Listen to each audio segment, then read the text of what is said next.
So we have a series on your silence. Like grandparents, by staying silent, you are helping to continue this alienation trend, the estrangement. And today we're going to talk about how keeping your mouth shut is harming your grandchildren. Hi, my name is Annie. This is Grand AlieNation. We provide resources for alienated grandparents. When you get estranged and your kid stops talking to you, the natural thing when their kids ask, where's grandma? I want to go to grandma's house. How come grandma's not coming over? Of course, they don't want to harm their children by telling them the truth, by telling them they have unresolved issues with your grandma, by saying, I'm mad at your grandma, or your grandma is treating me like garbage. They're not going to tell their kids that, because let's just give them the benefit of the doubt that they are partially decent parents. I only say partially because if they were decent parents, they would resolve their conflict. They would take their conflict with their parents on the side and allow their children to have relationships with their grandparent. And in this episode, we're going to cite some resources, because I don't make this stuff up. I do my research online, and because I want to know what is happening to the children when they get estranged. And there is a huge psychological toll that we will discuss in a little while. By keeping your mouth shut, and when I say keeping your mouth shut, you need to make it known that your kid is not talking to you, because other pressures will make them either tell you to stop or reach out to you because they can't take the pressure. See, that's the problem with this generation. They have been coddled so badly by everyone. Okay, not just parents. I'm not just pointing at the grandparents or us. I am pointing at social media. I am pointing at the narrative. I am pointing at experts, so-called experts out there, wanting to separate families and keep us separate, so that united we stand, divided we fall. So when families are broken up, they are easier to manipulate.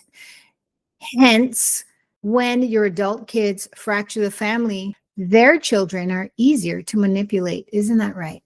So when you keep quiet, the only narrative that is prevailing is your child's narrative. Like I said earlier, in other words, unless you are put it out there that this is happening to you and what really happened, talk about what really, don't know what really happened. Don't say, I did nothing wrong, because you did.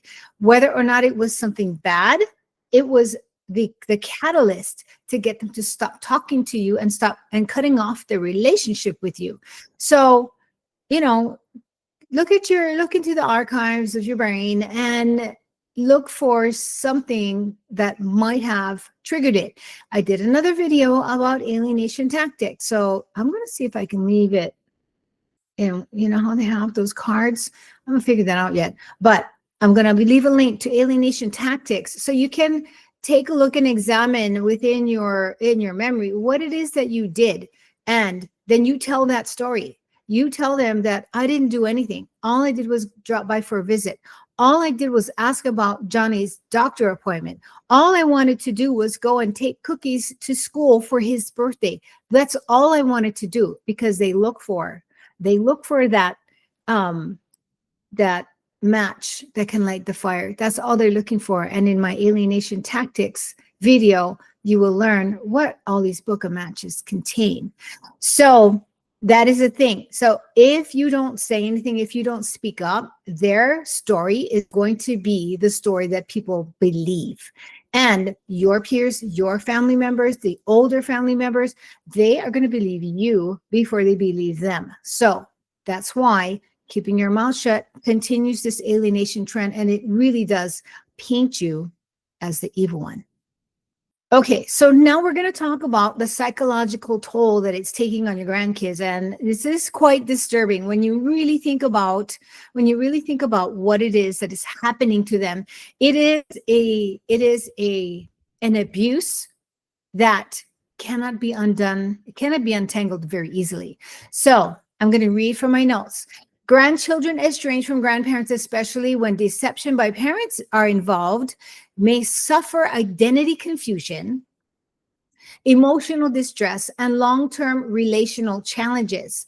In other words, they're going to have a hard time making and maintaining meaningful relationships.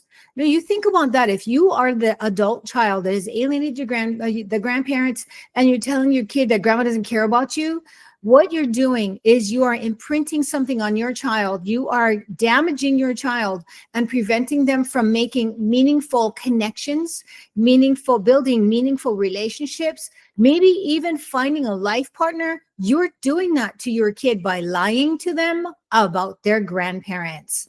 So you better buckle up, boys and girls, because if this continues, you're in for a long, bumpy ride, because your kid's going to come at you when they are older, or you're going to make them so damaged that they're going to have to live in your house until they're like 40 or 50. How's that? You want to be an empty nester? You better take care of your kids and take care of their psychological health. Rant over. Okay. Research suggests these outcomes often stem from unresolved intergenerational conflict and secrecy. What does that mean? Unresolved intergenerational conflict. In other words, that means you had a beef with your folks and you don't want to deal with it. Chew on that for a minute. Okay, so the psychological toll on grandchildren, loss of emotional anchors. Grandparents are not just like that soft landing that you can dump your kids on so you want to go out and eat spaghetti. Okay? That's not what grandparents are. Grandparents are not just the person, that handy grandma that picks your kid up from school because you got to work. That's not what we are. Grandparents often provide stability, unconditional love, and a sense of belonging. Estrangement disrupts these emotional anchors, leaving children vulnerable to identity confusion and emotional security. Think about that. That one thing is extremely damaging to their delicate little psyches. And my grandson is only 4.5. You're implanting what, for children that young, a lot of grandparents, their children, their grandkids are still babies. Some of them they haven't even met yet. So you're damaging your children from toddler time, from small kid elementary school time. You're damaging your children. How does that feel? I bet that feels real nice, doesn't it?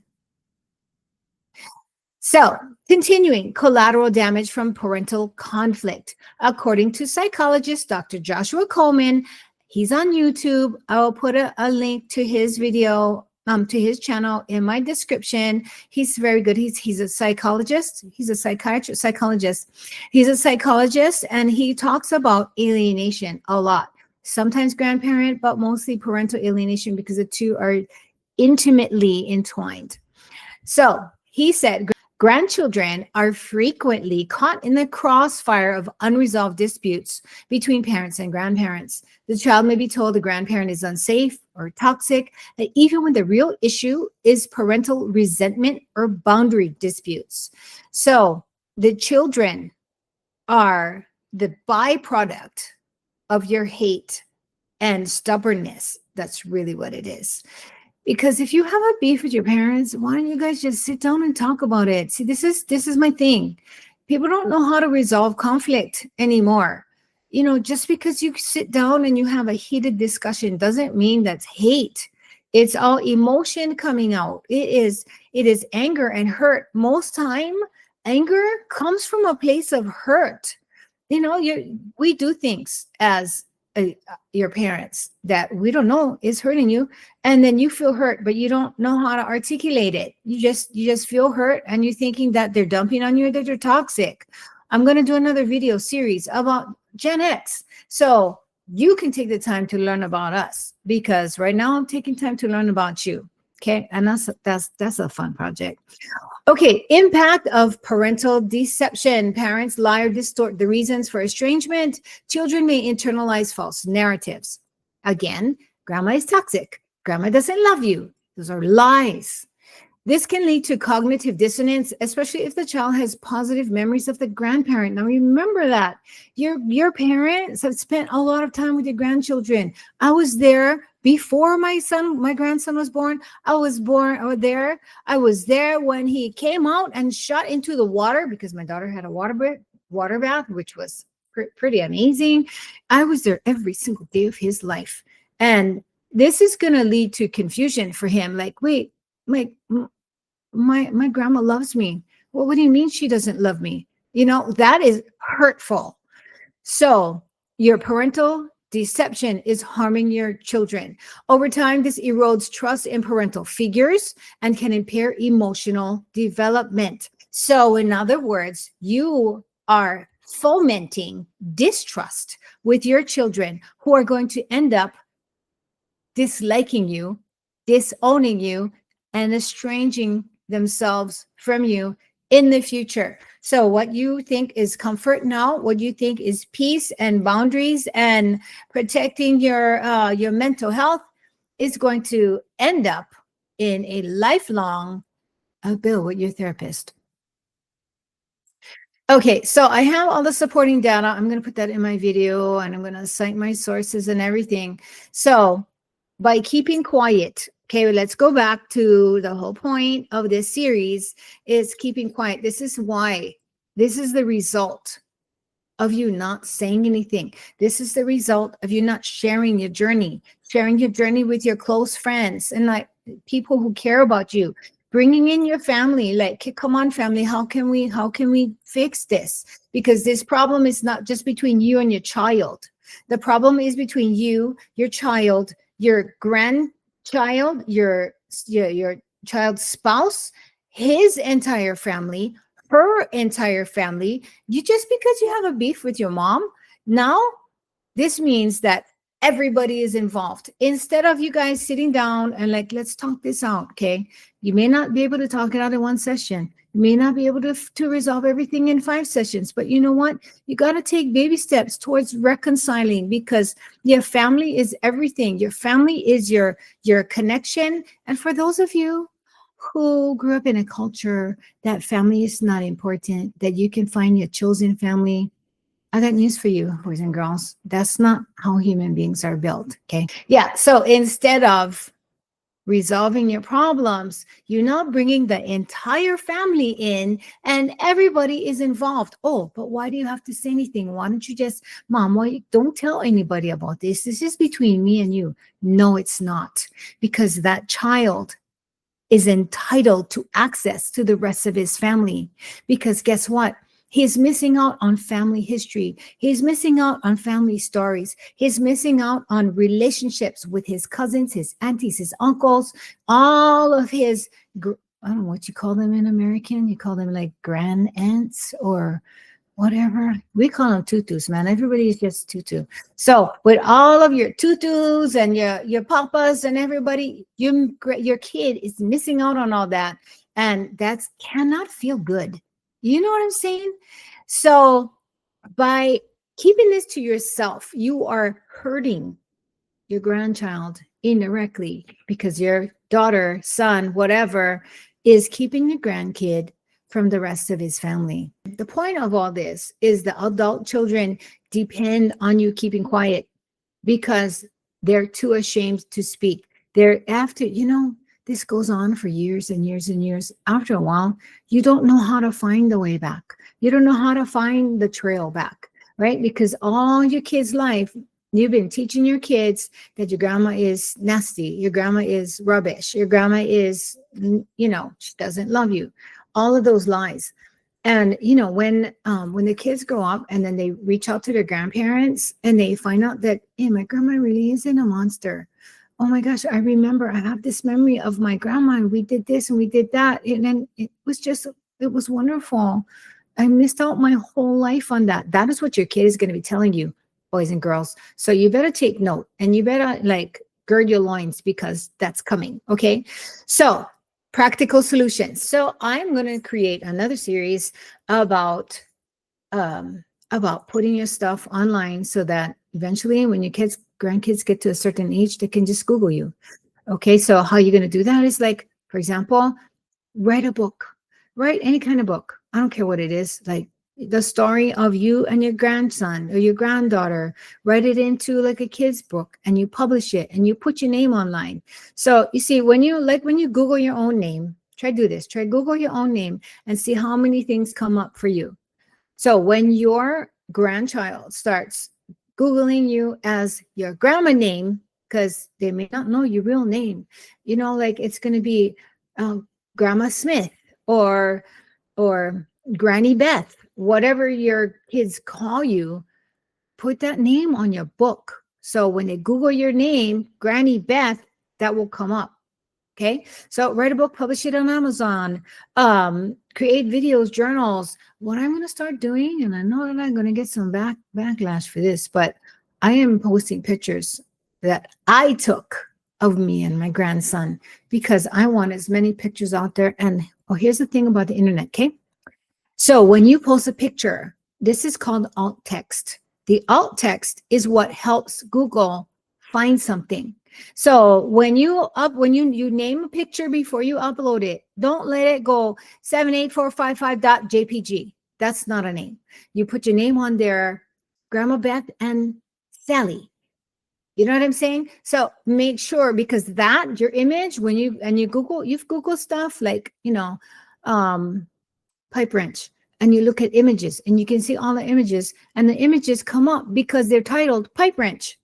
So you do the same thing with your photos, Grandma Beth and Sally, so that when they Google Grandma Beth, a picture will come up, lo and behold, of Grandma Beth and Sally. See, that's how it works. It's a good thing with digital marketing. So anyway, other things that you can do is speak out publicly, use your social media. Like I said, I'm going to do, write a blog, and you can do print on demand books, and share your side of the story. So you want your grandson, your granddaughter to learn what the truth is, you write your story and make it, don't vilify the parents, because your kids still love their parents. Your grandkids, they still love their parents. And of course they do. You want them to love their parents. So you cannot vilify them. You cannot make them sound like, evil or nasty. As much as you can, you still love your child. So you don't want that for them. You write the story about you, Grandma Beth and Sally. You write, we used to go to the zoo, and we would go to the carnival, and we'd ride on the carousel. And you make your story, because they're going to find you online. They're going to Google you, and you want to be able to be found online. So those are some of the things that you can do, because I'm encouraging all of my estranged grandparents to live your best life and boast about it on Facebook, on Instagram, on TikTok, if you want. Make little stories, make videos, and put it up on TikTok. Make yourself as big as you can. Put your stuff online. Make sure you tag everything that is titled, like a video or your pictures. Make sure it's titled with your name, because when you Google something, that will pop up. You want to make sure that you own all the positions on Google. Do that. That is a really big thing that you can do, because eventually your grandkids are going to look for you. And when you write the story, you write your version of the story, and you paint yourself as a loving, caring parent and grandparent, then they will see the real story. Okay. Then your little kiddos over there, your children, are going to have their own toll to pay. Yeah. So what I am trying to do with most of my whole video series on my channel is to shift the blame and shame to where it belongs. The shame and the blame belongs on the alienating kids. We did something to offend you, but you didn't have to react that way. You could have said, hey, Mom, I have an issue with this. Can you please stop that? But no, instead you decide to shut down and cut us off. So that's going to be on you. But we are shifting the blame back to where it belongs.